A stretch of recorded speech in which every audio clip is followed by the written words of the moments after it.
BBK 주가 조작 사건으로 만기 출소 후 미국으로 추방된 김경준 씨가 현지에서 언론에 입을 열었습니다. 인터뷰에서 김경준 씨는 2007년 당시 대선 후보였던 이명박 전 대통령의 무죄를 주장한 검찰이 지금 상황에서 우리는 기소 못한다. 기소해봤자 대통령 되면 검찰은 다 죽는다. 네가 했다고 해라 라는 압박이 있었다고 폭로하면서 10년 전 BBK 사건이 다시 도마에 올랐습니다. BBK 사건이란 2000년대 초 투자 자문사인 BBK가 자사의 MAF 펀드를 이용해 옵셔널 벤처스라는 주가를 조작하고 거액의 회사 돈을 횡령, 약 5,200여 명의 소액 투자자에게 600억 원가량의 피해를 입힌 대형 금융사기 사건입니다. 주가 조작 사건 자체보다도 여기에 이명박 전 대통령이 개입되었는지 여부가 더 큰 논란이 됐었습니다.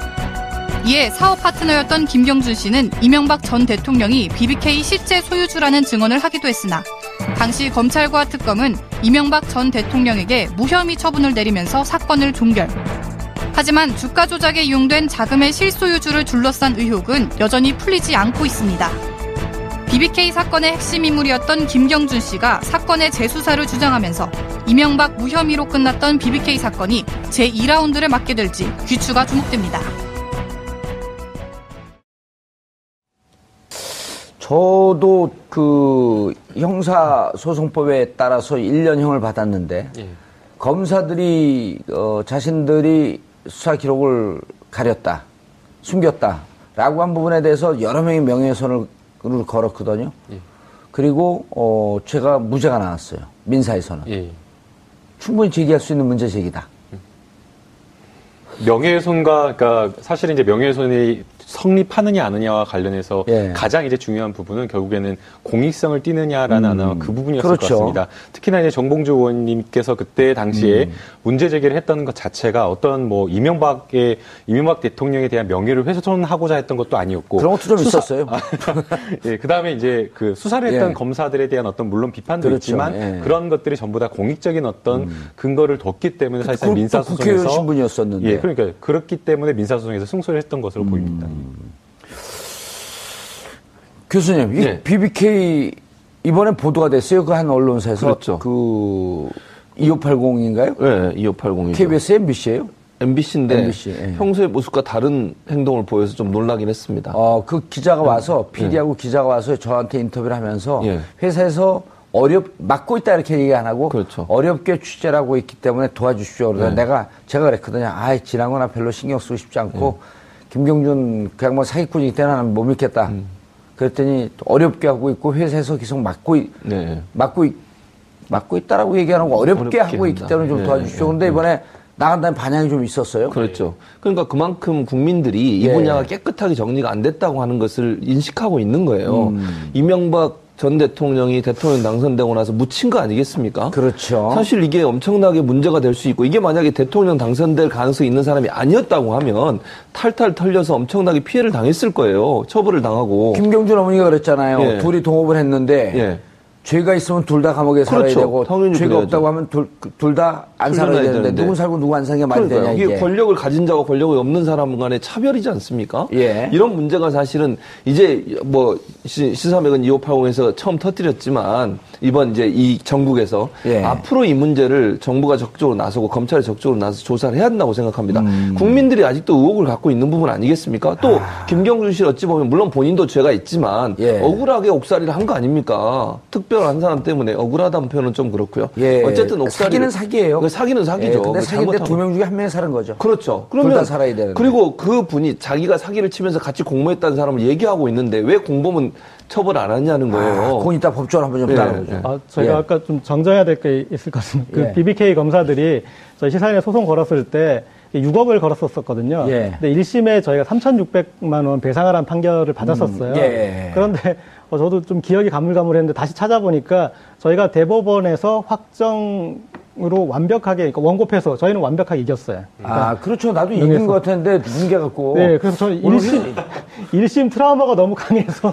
아니, 그러니까 회색 옷을 입고 와서 회색 분자가 됐나? 애매모호하게 얘기해갖고. 그런데, 자, 이제 이게 그 재수사. 사실 재수사가 어렵잖아요. 쉽지는 않습니다. 그러니까 일반적으로 클로즈된 사건, 그러니까 수사를 해서 이제 종결지은 사건, 깜짝 놀라게. 예, 종결된 사건을 재수사한다는 건 쉽지가 않습니다. 그러나 재심 청구 어떻게 법적인 과정을 한번 설명해 주세요. 그러니까 굳이 뭐 이것은 뭐 판결이 됐다라고 한다면 재심이라는 어떤 절차를 거쳐야 되는데 이 불기소된 그러니까 그러니까 이명박 전 대통령에 대해서는 불기소된 처분이기 때문에 이것에 대해서 뭐 따로 재심 절차를 걸쳐야 되거나 그래야 되는 것은 아닙니다. 그러니까 새로운 어떤 수사를 다시 할 만한 어떤 새로운 증거가 나온거나 그렇죠. 아니면은 지금까지 된 어떤 수사와 증거 자료가 있지만 그 수사를 뒤엎을 만한, 그러니까 지금까지 수사를 했는데 그 수사가 잘못됐다는 것을 뒤엎을 만한 어떤 새로운 증거가 나온다라고 한다면 검찰에서 충분히 이것은 다시 수사를 할 수 있다라고 봐야 되고요. 그 당시 이제 뭐 여러 가지 수사가 잘못된 부분을 많이 짚어볼 수는 있겠지만 사실은 그 김경준 씨가 이명박 전 대통령의 그 BBK와 관련된 연루가 되었다라는 증거들을 굉장히 많이 제출했었습니다. 예. 뭐 그 외에도 뭐 저희가 뭐 보도된 내용으로도 뭐 광운대 특강을 하면서 BBK는 내가 설립했다라는 그런 발언, BBK는 설립했다라는 그런 발언들 물론 이제 거기에 가로가 쳐져 있었죠. 예. 그러니까 뭐 여러 가지 그런 것들이 있었는데 전부 다 김경준 씨가 주장한 것들은 물적 증거는 위조됐다라고 이야기를 했고요. 그 다음에 이명박 대통령이 스스로 인정한 것도 역시 마찬가지로 그것은 과장해서 그냥 말한 것이기 때문에 그것을 인정할 수 없다. 예. 또는 뭐 주어가 없기 때문에 또 안 된다. 뭐 그런 식으로 정말 말도 안 되는 결론을 내렸기 때문에 이 부분에 대해서 김경준 씨의 어떤 진술 말고 또 거기에 더해서 이것을 또 확실하게 입증할 수 있는 물증이 있다라고 한다면 재수사도 충분히 가능하고 해야 된다라고 생각이 듭니다. 결국은 그 잘못됐다 그냥 많은 국민들이 믿고 있는 거 아니에요. 의혹을 갖고 있는데 그 의혹을 해소해 주는 차원에서 검찰 차원이거나 혹은 정권 차원에서 이건 한번 좀 과거에 잘못된 관행, 적폐, 이 시기 때문에 한번 좀 조사해봐야 되지 않겠냐. 재수사해봐야 되지 않겠냐. 이런 권력의 의지가 좀 중요하지 않을까요? 그럼요. 그게 중요하다고 저는 보고요. 예. 사실 지금 법무부 장관이나 민정수석을 임명하는 걸 보면 검찰 개혁을 하겠다는 의지가 있는 거 아니겠습니까? 사실 이렇게 덮은 데는 검찰도 일정 부분 책임이 있는 거 아닙니까? 그 검찰에 대해서 잘못된 부분들을 바로 잡고 또 그 뒤에 그분들이 여러 가지 조사를 해보면 승승장구하며 나가셨어요. 그 조사를 했던 검사들께서 그렇다면 그것도 사실은 잘못된 거죠. 어느 한 사건에 대해서 권력을 갖고 또 권력을 앞으로 갖게 될 것이라는 예상되는 사람에 대해서 편의를 봐주거나 아니면 제대로 조사를 안 했다고 하면 그 자체가 아주 큰 문제죠. 우리 사회의 정의가 다 없어진 거 아니겠습니까? 나라를 나라답게 만들겠다고 촛불을 들었고 그 촛불 혁명으로 당선된 대통령께서 이 부분을 그냥 넘어가시면 안 되는 것이고 적폐청산이라는 문제뿐만 아니라 국민들이 의혹을 갖고 있는 부분들을 명확하게 밝힐 필요가 있다는 생각이 듭니다. 그러니까요. 이게 법적으로는 고재열 기자님, 법적으로는 저도 이제 몇몇 변호사들, 몇몇 의원들이 말씀을 하시길래 법적으로는 이게 새로운 증거가 나와야지 재심 청구할 수 있다. 그리고 사안을 좀 뒤집을 만한. 검찰이 정치적으로 수사했기 때문에 재수사해라라고 하는 건 대단히 좀 곤란하다는 게 이제 많은 법조인들의 견해인데, 일단 사람들이 다 복잡하게 생각하는데 간단하게 좀 정리를 좀 해주시죠. BBK 사건이 어떤 사건이었는지. 그럼 BBK 사건 이제 간단하게 정리 전에 김경준 씨가 이제 만기 출소해서 나갈 때 재미있는 말을 했어요. 그러니까 I'll be back 비슷한 어떤 얘기를 했었냐면 미국으로 돌아가면 진상 규명을 위해 나설 것이다. 그리고 적절한 타이밍에 언론사와 인터뷰도 하겠다. 그런 얘기를 했었어요. 그러니까 김경준 씨 입장에서는 박근혜 정부 안에서는 좀 어렵겠다라고 봤던 거죠. 그러니까 정권 교체가 될 때까지 기다렸던 것이고, 그리고 지금 이제 추방된 상태이기 때문에 국내에 돌아올 수 없지만 법무부 장관이 필요로 하면은 입국도 가능합니다. 그러니까 만약에 그리고 인터뷰를 할 때 보면은 당시 법원은 이명박 전 대통령과 BBK가 연관됐는지 여부에 대해서 판단을 한 적이 없다. 그 부분을 강조했어요. 그래서 이제 아마 그건 예고겠죠. 그러니까 이만큼 BBK에 관계된 게 있다. 근데 그 새로운 증거가 몇 년 동안 이제 묵혀놨던, 그리고 본인만 가지고 있던 그런 부분을 제시하면은 이제 그런 기소 프로세스를 이제 갈 수 있는 이제 그 부분이고요. 그러니까 BBK 사건을 이제 간단하게 정리하면은, 이 김경준 씨하고 이명박 전 대통령이 LK이뱅크라는 지주회사격의 회사를 만들고 여러 BBK 등 몇 가지 그런 이제 자회사들을 만들어서 그 중에 BBK가 옵셔널 벤처스라는 주가 조작 사건에 연루돼가지고 김경준 씨가 그걸 처벌을 받았는데 이명박 전 대통령이 내가 저 사람하고 사업을 할 때 K뱅크는 같이 했지만 이쪽 BBK 쪽은 나는 모르고 나는 저거에 관여한 적도 없고 저것과는 모른다 이렇게 선떼기를 했던 간단하게 얘기하면 이제 그런 사건인데 저희가 그리고 뭐 익히 다른 국민들도 뭐 아시고 계시겠지만은 그런 이제 구조와는 별개로 사실상 BBK에도 이명박 전 대통령이 관여했다라는 게 여러 증거로 추정할 수 있고 그리고 사실상의 뭐 LK이뱅크니 BBK니 당시 몇 개 회사들이 같은 사무실에서 같은 인원들이 같은 역할을 했던 거의 동일한 회사로 봐도 무방하다. 뭐 이런 걸로. 핵심이 이제 BBK가 이 주가 조작하는데 사용됐던 그 수백억의 돈 중에 가장 크게 투자가 된 게 다스라고 하는 회사란 말이에요. 근데 다스는 이명박의 형, 그다음에 이명박의 처남이 명의상 소유로 되어 있지만 실질적으로는 현대에다가 현대자동차에다 시트를 납품하는 이명박 대통령의 실소주인 회사다라고 이렇게 알고 있단 말이에요. 그렇죠. 그리고 나중에 이제 그 돈이 들어간 거에 대해서 이명박 전 대통령은 뭐 이렇게 돈이 투자되는지도 몰랐다라고 이제 그런 식으로 하는데 사실 상식적으로도 말이 안 되지 않습니까? 형이 동생이 이제 관여하는 회사에 투자하면 당연히 동생하고 상의라는 게 우리 어떤 상식인데 어쨌든 뭐 그런 것들. 그 다음에 나중에 이제 그 뒤에 이 돈에 대한 부분이 나타날 때 이제 실소유주가 누군가 유추할 수 있을 때 부분이 이제 이게 사기 사건이다 됐을 때 그럼 사기가 됐으면 얼른 소송을 걸어서 자기 돈을 빼와내야 되잖아요. 그 시점이 다스가 상당히 늦습니다. 그러니까 나중에 그냥 명분상 이건 소송을 걸었다라고 볼 수 있는 이제 그런 시점이고, 그러니까 여러 가지 정황에서 이것은 이제 사실상 이명박 전 대통령의 돈이다라고 볼 수 있는 부분들이 있는 거죠. BBK에 이제 다스에서 투자되는 돈이 190억. 근데 190억이 투자되기 전에 도곡동 땅을 매각한 돈이 약 190억 정도가 다스로 들어갔다가 그게 이제 BBK로 투자가 된단 말이에요. 그럼 도곡동 땅의 실소유주가 누구냐 하는데 검찰이 조사를 하고 제3자 소유다. 명의는 형과 그 처남 명의로 돼 있는 거거든요. 그 형 명의로 돼 있죠. 근데 형 명의는 아니고 제3자 소유다. 그리고 검찰이 오히려 의혹만 키워나요. 그리고 1995년도에 당시 한나라당에서 이 땅은 이명박 그 후보의 땅이어서 이 땅 문제 때문에 공천받는데 문제가 있다고 세계일보가 보도를 한단 말이에요. 그리고 국세청에 있던 안홍구 국장은 그 내부 국세청 자료 중에 도곡동 땅은 이명박 땅이라고 하는 메모를 보았다. 이렇게 다 덮여버린 거예요. 그래갖고 이명박 실소유 땅이면 다스로 들어갔다 이게 BBK로 들어가면 결국 BBK는 이명박이 투자한 거 아니냐 이런 논리였거든요. 그렇죠. 그러니까요. 이제 사실은 거기에 허점이 하나가 있습니다. 물론 제가 이것을 지적하고자 하는 것은 아닌데요.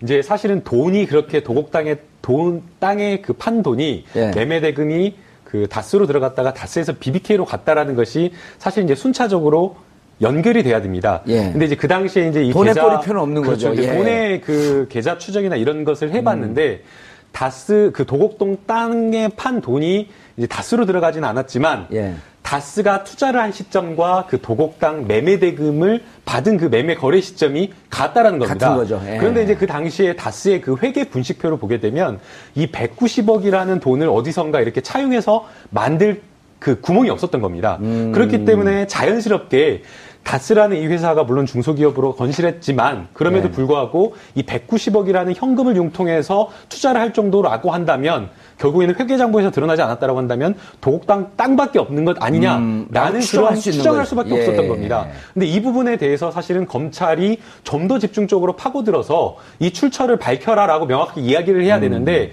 이 부분에 대해서 다스는 뭐 유동화 자금을 어떻게 해가지고 마련했다라는 그 다스의 그냥 해명을 그대로 믿어버리고 추가적인 수사를 하지 않았던 것이죠. 단기 순이익이 연 순이익이 20억도 안 되는 회사였었거든요. 근데 190억을 투자를 해요. 그러니까요. 그건 상식적으로 이해가 안 되는 거죠.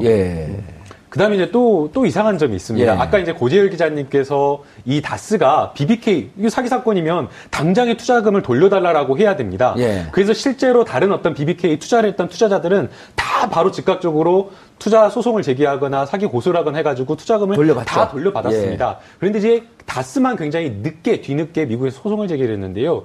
1심에서 사실은 또 그게 패소를 했습니다. 그래서 140억 원을 돌려줄 필요가 없다라고 그렇게 1심 판결이 나왔는데 이제 50억 이제 미리 돌려주고 그러면은 BBK 김경준 씨 입장에서는 140억을 돌려줄 필요가 없었는데도 불구하고 140억을 돌려줍니다. 감옥 살면서. 예, 감옥에 살면서. 스미스에 있는 비밀 계좌 있어요. 비밀 계좌로. 그 이상한 거죠. 예. 근데 그 당시에 또 김경준 씨 같은 경우에는 사실 그 옵셔널 벤처스의 손해배상 청구 소송을 당한 상황이었기 때문에 명백하게 손해배상 청구 소송에서 인정이 되는 이 옵셔널 벤처스는 그냥 놔둬버리고 배상을 안 해버리고 이쪽에만 그 사실 투자금을 준 겁니다. 예. 그리고 이렇게 그 과정에서 이렇게 하면 이렇게 돼. 내가 김경준이면 예를 들어서 여기 그 다스예요. 이명박 회사. 여기 다스. 예, 여기 다스. 네. 여기다가는 돈을 줄 필요가 없다고 미국에서 판결한 거예요. 그리고 이제 저쪽에는 사람들이 많이 모여있는 손해 본 사람들. 거기다 돈을 주라고 판결을 내렸거든요. 300억인가를. 그렇죠. 근데 저기다 안 주고 돈을 줄 필요가 없다는 여기다가 140억을 줘버리는 거야. 감옥 살면서. 그러니까. 스위스에 있는 돈을 털어갖고. 그러니까 이해가 안 되는 거죠. 또 한 가지는 이 김경준 씨 증언이 뭐냐면 자기를 감옥에 있는데도 계속 괴롭혔다는 거예요. 여러 가지 방법으로. 그러니까 돈을 안 주면 안 되도록 만드는. 아주 집요하게 사실은 이명박 전 대통령 측근들이 계속 김경준에게 압력을 가해서 돈을 낼 수밖에 없는 상황까지 몰고 갔다는 거죠. 근데 이제 저는 거기서 김경준 씨 얘기를 안 믿는 게 140억을 돌려주면서 자기가 지킬 게 있었던 거죠. 그렇죠. 왜냐면 300억으로 추정이 됐거든요. 140억 주고 자기는 140억 먹고 또 미국에 숨겨져 있는 재산이 많다는 소문이 있었어요. 그러니까 이명박 측에서 그거 안 건드릴 터이니 추정컨대 안 건드릴 터이니 우리 140억 줘라. 그 김경준이 그 재산을 지키기 위해서 줬을 것이다라고 하는 게 미국에 있는 메리리 변호사의 증언이에요. 그러니까 결국 김경준 씨도 사기꾼인가요? 그런데 둘 다 나쁜 사람이죠. 근데 이제 문제는 뭐냐면 둘 다 나쁜 사람인데 왜 한 사람은 처벌을 받고 그러니까 그게 문제예요. 왜 한 사람은 처벌을 안 받냐는 거예요. 그게 사실은 국민들의 분노를 일으키는 거 아니겠습니까? 그러니까 둘 다 처벌을 받았으면 뭐 문제가 없는 건데 어떤 한 사람은 그것 때문에 처벌을 받는 어떤 한 사람은 그것 때문에 처벌을 안 받고 승승장구하고 있다는 게 국민들한테는 분노를 일으키는 요소입니다. 그리고 대통령은 경호원 쓰지도 않는데 그 전직 대통령은 경호원을 엄청나게 쓰고 다니고 있고. 그러니까요. 경호처 축소했지 않습니까, 지금. 문재인 대통령 같은 경우에는. 전직 대통령은 그 경호원을 많이 쓰면서 돌아다닐 이유가 있죠. 뭐, 불안하신가요? 뭐, 이제 사실은 이제 BBK. 아니, 요즘 AI 조류 인플루엔자 때문에. 닭이 아니군요, 거기는. 헷갈렸어요. 사실 이제 그 이명박 그 전 대통령이 BBK 주가 조작에 개입을 했느냐 개입하지 않았느냐 여러 가지 증거들이 있었습니다. 근데 그 중에 이제 단적으로 BBK에서 옵셔널 벤처스를 통해서 주가 조작을 했을 때에 사용한 계좌가 두 개였는데 하나는 BBK 회사의 계좌였고요. 또 하나는 LKE-뱅크 지주회사 그룹의 그 계좌 두 개를 사용했던 겁니다. 그렇다고 한다면 우리가 흔히 생각했을 때 주가 조작이라는 것은 굉장히 오랜 시간 동안 엄청난 금원이 투자가 돼서 주가를 띄우는 겁니다. 그렇기 때문에 이 LKE-뱅크의 계좌에 들락날락 돈이 왔다 갔다 하는 겁니다. 그렇다고 한다면 그 LKE의 회장을 맡았던 이명박 전 대통령이 과연 이 주가 조작을 몰랐을 것이냐. 그렇죠. 왜냐하면 어떤 계좌에 회사 계좌에 돈이 이렇게 큰 돈이 왔다 갔다 하면 이거 뭐냐라고 물어보는 게 당연할 것이고 그렇다고 한다면 이 부분에 대해서 인지를 충분히 했을 가능성이 높은데도 불구하고 검찰에서는 이 부분에 대해서 모른다라는 이명박 전 대통령의 말을 그냥 그대로 믿어줬다는 진짜 것이죠. 제가 잘 안 알려진 얘기 하나 물어볼까요? 여기에 투자한 심택이라는 회사가 있어요. 50억을 투자했거든요. 그 심택이 BBK에 투자를 했거든요. 그럼 BBK 투자를 하는데 주가 조작 사건으로 막 문제가 돼. 그럼 심택은 어디에다가 돈을 돌려달라고 요청을 해야 되죠? BBK에다고 해야 되는데요. BBK에다가 해야 되는데 실은 가압류는 이명박 재산에 걸어요. 네, 맞습니다. 근데 재산에 가압류를 거니까 법원에서 반려를 합니다. 그러면서 물어봐요. 소명을 하라 그래. 심택 이명박과 BBK가 어떠한 연관이 있어서 이명박 재산에 가압류를 거는지 소명하라. 그러고 나서 며칠 있다가 소명이 됐나 봐요. 심택이 이명박 재산에 가압류를 건 걸 받아줍니다. 법원에서. 그래서 이때 이 가압류를 받아준 판사가 제가 이 문제 제기할 때 의정부 법원에 있어요. 그 우리 보좌관이 찾아갖고 그때 무슨 사유를 제출했습니까? 그 사유 제출한 거 서류를 좀 보십시오. 그랬더니 다 오래 지나갔고 서류가 없어졌습니다. 그 기억나는 대로 얘기해 주십시오. 그러니까 기억나지 않습니다.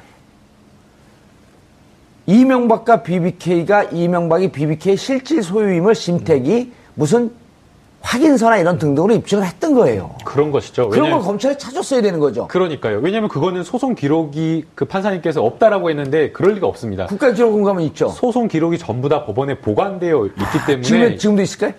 지금은 너무 오래돼서 아마 폐기가 됐을 가능성이 있는데요. 아니 슬라이드 필름으로. 그러니까 만약 그 소송이 제기됐던 때가 몇 년도인가요?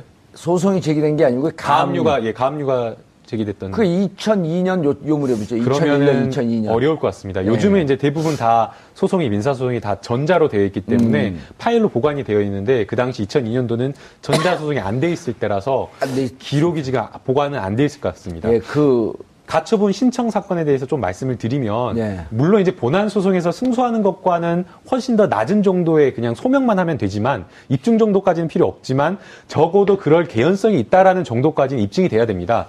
그런데 가처분 신청을 한 번 했는데 판사가 이거 안 된다라고 반려를 하고 그 다음에 다시 이거를 신청 사건을 받는다라고 한다면 처음에 봤을 때보다는 조금 더 꼼꼼하게 볼 수밖에 없는 상황이었을 겁니다. 그럼에도 불구하고 가처분 신청을 받아줬다라고 하는 것은 둘의 연관성. 심택에서 단순하게 그냥 이러이러하다라고 그냥 말한 것에 그친 것이 아니라 서류를 그렇죠. 소명 자료를 분명하게 첨부를 했기 때문에 그 부분에 대해서는 적어도 그럴 개연성이 있다라는 정도까지는 입증이 된 것입니다. 법원의 명령에 이렇게 되어 있어요. 둘의 관계를 소명하시오. 이렇게 되어 있어요. 명령문이. 그렇게 되잖아요. 그럴 수밖에 없는 거죠. 왜냐하면 재산에 가압류를 한다라고 한다면 채무자 재산에 가압류를 해야 되기 때문에 그 부분에 대해서 이 압류를 당하는 이명박 대통령과의 관계를 설명할 수밖에 없는 거죠. 아니 내가 느닷없이 최진봉 교수님 집에 가갖고 재산을 가압류하면 법원에 쏠 거 아니에요. 무슨 근거로 가압류 겁니까? 그럼 나 돈을 빌려줬는데 돈을 안 갚네요. 돈 빌려준 차용 증거 주세요. 그러니까 말로 했는데요. 그럼 가압류는 안 되는 거예요, 이게. 증거가 들어가야 될 거 아니에요. 맞습니다. 그 심택 문제 제기했더니 법원이 검찰이 이렇게 얘기해요. 이 의혹을 풀어라 그랬더니 검찰은 의혹을 푸는 기관이 아닙니다. 그럼 뭐 하는 데죠? 의혹을 덮는 기관인가요? 그리고 또 한 축에 어떤 우리가 진실을 유추하는데 한번 좀 점검해 볼 축이 있는 것 같습니다. 우리가 이제 검찰을 중심으로 지금까지 살폈지만 또 한 축, 돈을 중심으로 보자면 대한민국에서 돈의 이런 흐름으로 이 사태를 가장 잘 파악하고 있을 곳이 아마 기관으로 따지자면 어디라고 생각하시나요? 금감원일까요? 국세청. 국세청이죠. 그래서 안원구 국장 얘기도 나온 거군요. 네, 그리고 국세청에 이명박 대통령 당선 무렵에 아마 정두원 전 의원으로부터 얘기를 혹시 들었던 적 있으실 것 같은데 그쪽에서 이제 그런 그 관련 이런 부분에 대해서 국세청에서 어느 정도 파악이 상당하게 돼 있었던 것 같습니다. 그 자료가 그리고 이제 정두원 전 의원을 통해서 그때 당시에 사실상의 2인자였고 인수위까지 그 과정에서는 선거 캠프에서 실무를 총괄했던 그렇죠.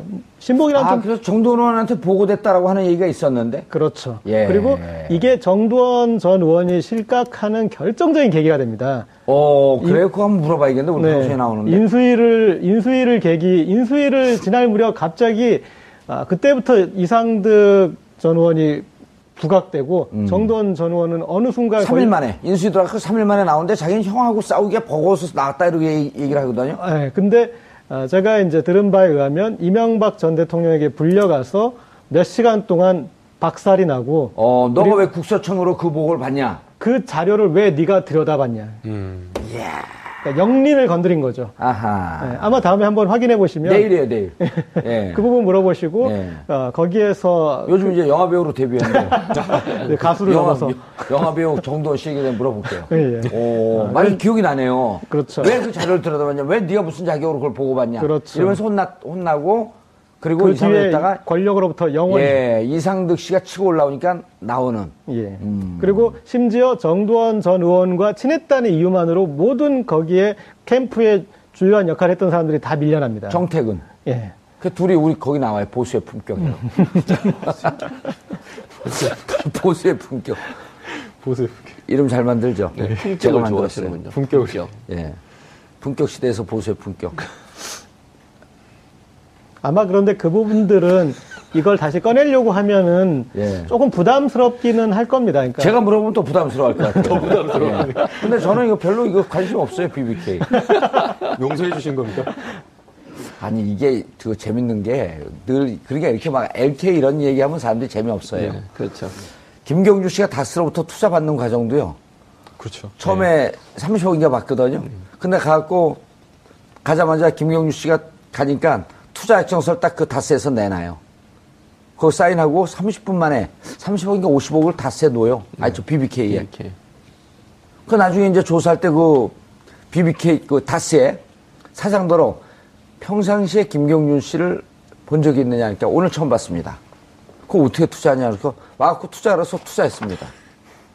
그 지나가던 청년이 좋은 아이템입니다. 투자했죠. 그러니까 여기 있습니다. 30억 빵 투자하는 거예요. 그 누군가로부터 이 전화를 받고 그렇죠. 누가 투자하라고 그러지 않았을 거 아니냐. 그렇죠. 동동 그 땅을 판 돈도 있으니. 그렇죠. 그거를 검찰이 사실은 수사를 했어야 되는 그렇죠. 거죠. 그럼 누가 실질적으로 여기다가 그러니까 이런 거거든요.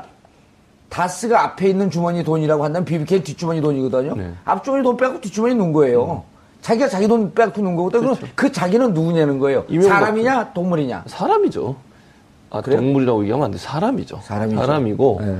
그것도 중요한 직책을 맡았던 분이시죠. 네. 그러니까 본인이 그걸 예를 들면 이명박 전 대통령이 그걸 지시하거나 얘기하지 않았다고 하면 그 많은 돈을 어떻게 처음 만난 사람한테 투자를 합니까? 그건 불가능한 일입니다. 아니 몇 천만 원 투자하는 것도 엄청나게 고민해서 투자를 하지. 그렇게 뭐 30억을 투자하는데 그냥 처음 만난 사람한테 그렇게 투자할 수는 없는 거예요. 그건 뭔가 소유주가 3천만 원은커녕요. 우리 술 먹다가 최 교수님 10,000원만 줘보세요. 왜요? 10,000원 내가 지금 못 쓸 때 있어. 얘기를 하세요. 어디다 쓰려고. 10,000원 주는 것도 꼬치꼬치 캐물어요. 저는 그냥 드릴 수 있는데 어쨌든 이제 저는 못 줘요. 왜냐면 10,000원짜리가 없어서. 알겠습니다. 그래서 그런 정황으로 본다고 하면 그 많은 돈을 그렇게 줬다고 하면 지금 말씀하신 것처럼 결국 같은 소유주 안에서 운영이 됐었고 또 소유주 입장에서 자기가 지시하는 것을 그대로 그 사람은 따라서 했을 가능성이 있다고 보는 것이고 그게 이제 풀리지 않는 의문인데 그러니까요. 결국 검찰이 그걸 제대로 풀지 못한 것이 사실은 문제라고 보는 거죠. 고재열 기자님 또 우리가 옛날 얘기인데 재밌네. 왜 남의 얘기처럼 얘기하세요? 아니 재밌는 게 김경준 씨가 참 착한 사기꾼인 게 미국에 도망가면서 이명박 씨와 관련이 있었던 투자자들 돈은 다 돌려줍니다. 대부분 다 돌려주고 개미 투자자들 돈만 갖고 튀어요. 이 이명박 대통령 근처에 있는 분들은 참 착한 분들이기 때문에 돈을 막 돌려줘. 5억, 10억. 개미 투자자들 것만 한 500원인가 600원을 갖고 튀는 거 아니에요? 네. 그것도 설명이 안 되는 거 아니에요? 뭐 나중에 이제 그래서 이 마지막 퍼즐을 이렇게 풀어서 그리고 마지막에 140억 돌려준 것까지 해서 이제 큰 그림들이 완성되겠죠. 그런데 제가 느낀 건 어쨌든 그런 이제 돈의 흐름에서는 그렇게 해서 이제 대부분 정돈이 됐지 않습니까? 그런데 이분이 정돈이 됐어요?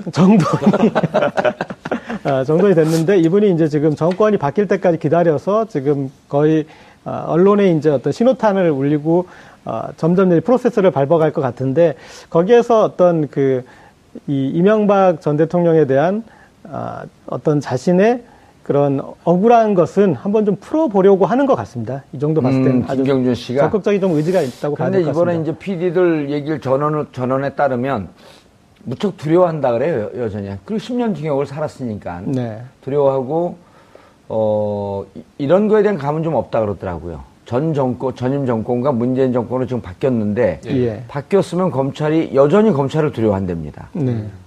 바뀌어서 이제 들어왔고 정확하게 얘기할 수 있습니다. 그런데 두 가지, 검찰도 두렵고 대한민국 정치인을 믿고 싶지 않다. 그런데 저는 조금 좀 다르게 보는 게 우리가 이 민주주의 학교가 있고 그리고 또 오리지널 학교가 있지 않습니까? 학교에 갔다 오는.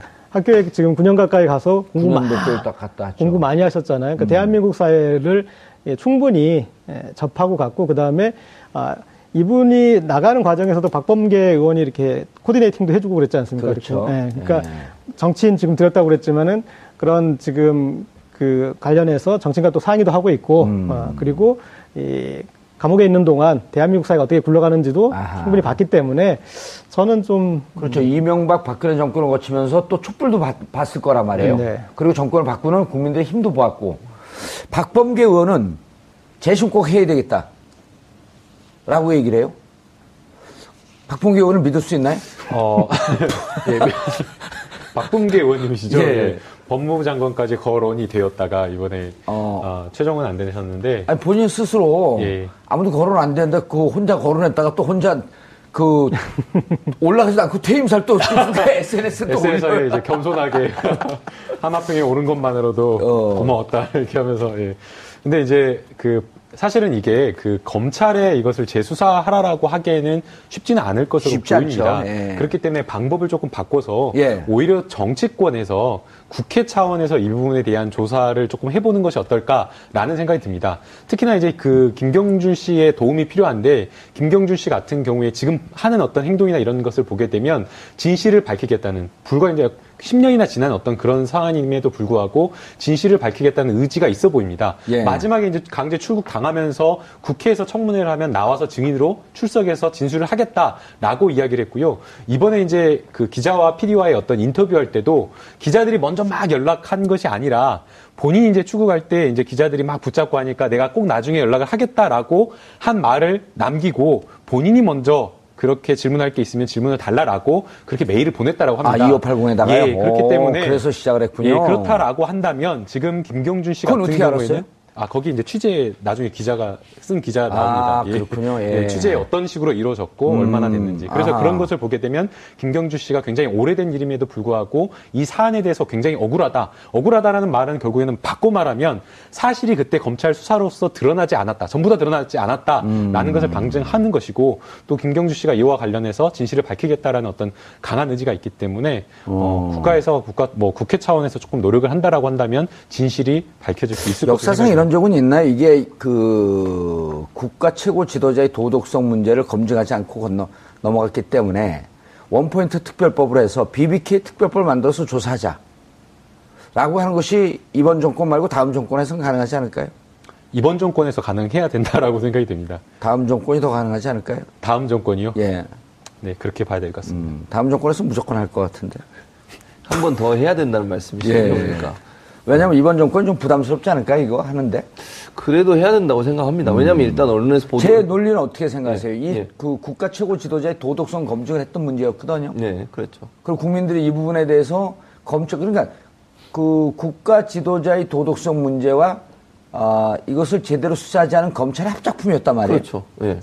그러니까 결국은 이건 거잖아요. 또 거기에서 1인자 최재경, 네. 2인자 김기동, 우병우 라인. 네, 그렇죠. 이번에 처벌 인사도 없었어요. 그렇죠.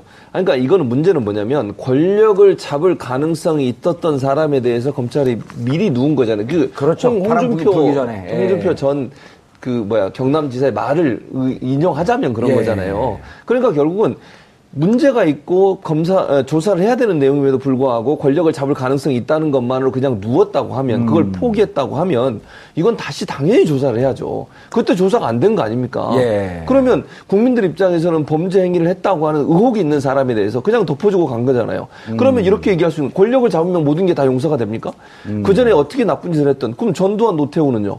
권력 잡았어도 나중에 다 처벌 받았잖아요. 잘못된 부분에서 불려가서 재판도 받고 그렇지 않았습니까? 예. 그러니까 이명박 전 대통령도 만약에 문제가 있다면 지금 김경준 씨가 증언도 하고 있고 여러 가지 의혹들이 있는 상황이니 전두환 노태우의 케이스를 봐서라도 이명박 전 대통령도 당연히 조사를 받아야 되고요. 그 잘못된 것은 바로 잡아야 되는 것이 나라를 정의를 바로 세우는 겁니다. 나라를 나라답게 만드는 길이다. 그렇죠. 그 촛불의 정신이고요. 그런데 그때 재밌는 일이 또 있었단 말이에요. 결국 우여곡절 속에 특검을 통과했더니 꼬리곰탕만 먹고 왔단 말이에요. 그렇죠. 예. 이른바 이제 역대 특검, 12번 특검 중에서 가장 부끄러운 특검, 꼬리곰탕 특검. 네. 그런데 이제 특검은 한시적인 조직이기 때문에 특검을 가지고 시비 걸기는 좀 그렇고 그 당시에 검찰이 어떤 식으로든 BBK가 이명박 전 대통령과 관련이 없는 면죄부를 만들어주지 않았습니까?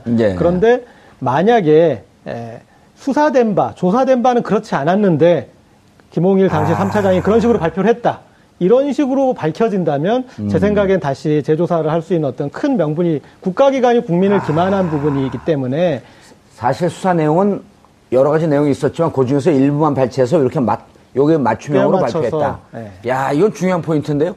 근데 아마 그렇게 하진 않았을 것으로 생각이 됩니다. 보통의 이제 검찰에서 내부적으로 어떤 수사에 대한 결과를 만들 때에 외형적으로, 형식적으로는 전부 다 이러이러한 맞춰놓고. 그렇죠. 이러이러한 증거를 이렇게 판단한다, 이렇게 판단한다 그래가지고 종합적으로 봤을 때 이것은 혐의가 없다라는 결론으로 갈 수밖에 아마 그렇게 없게 만들었을 것으로 생각이 됩니다. 전문적으로 말아먹을 때도 아주 체계적이고 치밀하게 말아먹는다. 대충 말아먹었다 체한다. 그렇습니다. 그러나 다시 수사를 하게 되면 진실을 밝혀질까요? 밝혀질 가능성이 있다라고 생각이 됩니다. 그러니까 너무 석연치 않은 구석이 많죠. 너무나 석연치 않은 것들이 많고요. 그 드러난 것들을 그냥 완전히 그냥 해석하고 싶은 대로 그냥 이명박 대통령 원하는 대로 해줬기 때문에 그거에 대한 판단은 달라질 수 있다라고 알겠습니다. BBK 주가 조작 사건으로 만기 출소 후 미국으로 추방된 김경준 씨가 현지에서 언론에 입을 열었습니다. 인터뷰에서 김경준 씨는 2007년 당시 대선 후보였던 이명박 전 대통령의 무죄를 주장한 검찰이 지금 상황에서 우리는 기소 못한다. 기소해봤자 대통령 되면 검찰은 다 죽는다. 내가 했다고 해라 라는 압박이 있었다고 폭로하면서 10년 전 BBK 사건이 다시 도마에 올랐습니다. BBK 사건이란 2000년대 초 투자 자문사인 BBK가 자사의 MAF 펀드를 이용해 옵셔널 벤처스라는 주가를 조작하고 거액의 회사 돈을 횡령, 약 5,200여 명의 소액 투자자에게 600억 원가량의 피해를 입힌 대형 금융사기 사건입니다. 주가 조작 사건 자체보다도 여기에 이명박 전 대통령이 개입되었는지 여부가 더 큰 논란이 됐었습니다.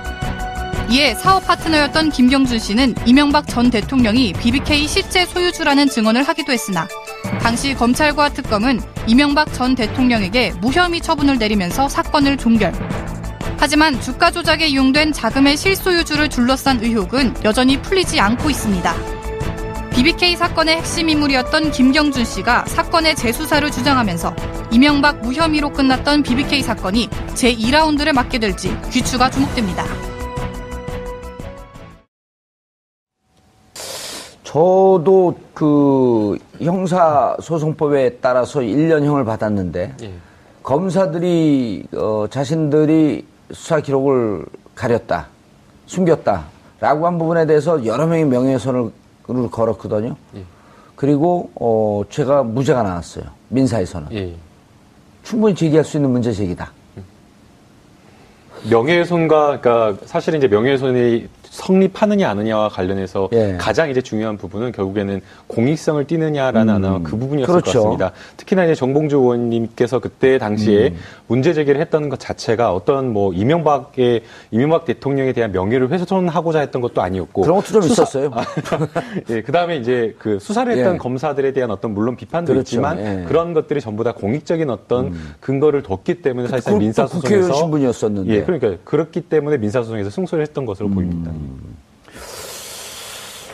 교수님, 이 BBK 이번에 보도가 됐어요. 그 한 언론사에서. 그렇죠. 그 2580인가요? 네, 2580이죠. KBS, MBC예요? MBC인데 MBC, 평소의 모습과 다른 행동을 보여서 좀 놀라긴 했습니다. 그 기자가 와서 PD하고 기자가 와서 저한테 인터뷰를 하면서 회사에서 맡고 있다 이렇게 얘기 안 하고 어렵게 취재를 하고 있기 때문에 도와주십시오. 그러다 제가 그랬거든요. 지난 거나 별로 신경 쓰고 싶지 않고 김경준 그 양반 사기꾼이기 때문에 나는 못 믿겠다. 그랬더니 어렵게 하고 있고 회사에서 계속 맡고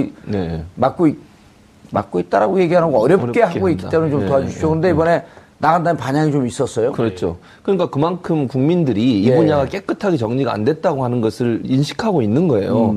이명박 전 대통령이 대통령 당선되고 나서 묻힌 거 아니겠습니까? 그렇죠. 사실 이게 엄청나게 문제가 될 수 있고 이게 만약에 대통령 당선될 가능성이 있는 사람이 아니었다고 하면 탈탈 털려서 엄청나게 피해를 당했을 거예요. 처벌을 당하고. 김경준 어머니가 과정을 한번 설명해 주세요. 그러니까 굳이 뭐 이것은 뭐 판결이 됐다라고 한다면 재심이라는 어떤 절차를 거쳐야 되는데 이 그러니까 이명박 전 대통령에 대해서는 불기소된 처분이기 때문에 이것에 대해서 뭐 따로 재심 절차를 걸쳐야 되거나 그래야 되는 것은 아닙니다. 그러니까 새로운 어떤 수사를 다시 할 만한 어떤 새로운 증거가 나온 거나 아니면은 지금까지 된 어떤 수사와 증거 자료가 있지만 그 수사를 뒤엎을 만한, 그러니까 지금까지 수사를 했는데 그 수사가 잘못됐다는 것을 뒤엎을 만한 어떤 새로운 증거가 나온다라고 한다면 검찰에서 충분히 이것은 다시 수사를 할 수 있다라고 봐야 되고요.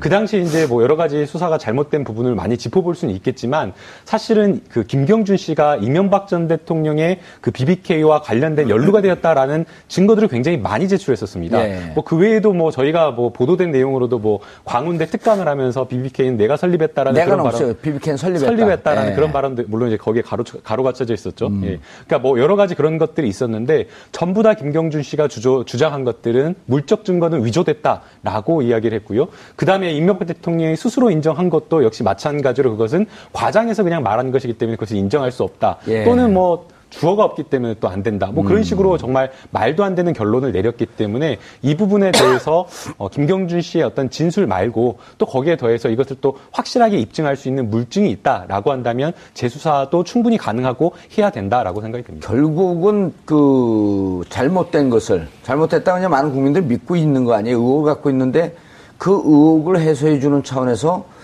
검찰 차원이거나 혹은 정권 차원에서 이건 한번 좀 그랬잖아요. 예. 둘이 동업을 했는데 예. 죄가 있으면 둘 다 감옥에 살아야 그렇죠. 되고 죄가 그래야죠. 없다고 하면 둘 다 안 살아야 되는데 누군 살고 누구 안 사는 게 말이 되냐 이게 이게. 권력을 가진 자와 권력이 없는 사람 간의 차별이지 않습니까? 예. 이런 문제가 사실은 이제 뭐 시사맥은 2580에서 처음 터뜨렸지만 이번 이제 이 전국에서 예. 앞으로 이 문제를 정부가 적극적으로 나서고 검찰이 적극적으로 나서서 조사를 해야 한다고 생각합니다. 국민들이 아직도 의혹을 갖고 있는 부분 아니겠습니까? 또 김경준 씨 어찌 보면 물론 본인도 죄가 있지만 예. 억울하게 옥살이를 한 거 아닙니까? 특별한 사람 때문에 억울하다는 표현은 좀 그렇고요. 예. 어쨌든 옥살이는 사기는 사기예요. 사기는 사기죠. 예, 근데 사기인데 두 명 중에 한 명이 사는 거죠. 그렇죠. 둘 다 살아야 되는데. 그리고 그 분이 자기가 사기를 치면서 같이 공모했다는 사람을 얘기하고 있는데 왜 공범은 처벌 안 하냐는 거예요. 그건 이따 법적으로 한번 좀 따라보죠. 저희가 예. 아까 좀 정정해야 될 게 있을 것 같습니다. 그 예. BBK 검사들이 저희 시사인에 소송 걸었을 때 6억을 걸었었거든요. 예. 근데 1심에 저희가 3,600만 원 배상하라는 판결을 받았었어요. 예. 그런데 저도 좀 기억이 가물가물했는데 다시 찾아보니까 저희가 대법원에서 확정으로 완벽하게, 그러니까 원고패소 저희는 완벽하게 이겼어요. 그러니까 그렇죠. 나도 이긴 것 같았는데 문제 갖고. 네, 그래서 저는 1심 트라우마가 너무 강해서. 아니, 그러니까 회색 옷을 입고 와서 회색 분자가 됐나? 애매모호하게 얘기해갖고. 예. 그런데, 예. 자, 이제 이게 그 재수사. 사실 재수사가 어렵잖아요. 예, 쉽지는 않습니다. 예. 그러니까 일반적으로 클로즈된 사건, 그러니까 수사를 해서 이제 종결지은 사건, 깜짝 놀라게. 예, 종결된 사건을 재수사한다는 건 쉽지가 않습니다. 그러나 재심 청구, 법적인 과거에 잘못된 관행, 적폐 이 시기 때문에 한번 좀 조사해봐야 되지 않겠냐, 재수사해봐야 되지 않겠냐, 이런 권력의 의지가 좀 중요하지 않을까요? 그럼요. 그게 중요하다고 저는 보고요. 예. 사실 지금 법무부 장관이나 민정수석을 임명하는 걸 보면 검찰 개혁을 하겠다는 의지가 있는 거 아니겠습니까? 사실 이렇게 덮은 데는 검찰도 일정 부분 책임이 있는 거 아닙니까? 그 검찰에 대해서 잘못된 부분들을 바로잡고 또 그 뒤에 그분들이 여러 가지 조사를 해보면 승승장구하며 나가셨어요. 그 조사를 했던 검사들께서 그렇다면 그것도 사실은 잘못된 거죠. 어느 한 사건에 대해서 권력을 갖고 또 권력을 앞으로 갖게 될 것이라는 예상되는 사람에 대해서 편의를 봐주거나 아니면 제대로 조사를 안 했다고 하면 그 자체가 아주 큰 문제죠. 우리 사회의 정의가 다 없어진 거 아니겠습니까? 나라를 나라답게 만들겠다고 촛불을 들었고 그 촛불 혁명으로 당선된 대통령께서 이 부분을 그냥 넘어가시면 안 되는 것이고, 적폐청산이라는 문제뿐만 아니라 국민들이 의혹을 갖고 있는 부분들을 명확하게 밝힐 필요가 있다는 생각이 듭니다. 그러니까요. 이게 법적으로는 고재혁 기자님, 법적으로는 저도 이제 몇몇 변호사들, 몇몇 의원들이 말씀을 하시길래 법적으로는 이게 새로운 증거가 나와 이제 재심 청구할 수 있다. 그리고 사안을 좀 뒤집을 만한. 검찰이 정치적으로 수사했기 때문에 재수사해라라고 하는 건 대단히 좀 곤란하다는 게 이제 많은 법조인들의 견해인데, 일단 사람들이 다 복잡하게 생각하는데 간단하게 좀 정리를 좀 해주시죠. BBK 사건이 어떤 사건이었는지. 그럼 BBK 사건 이제 간단하게 정리 전에 김경준 씨가 예. 이제 만기 출소해서 나갈 때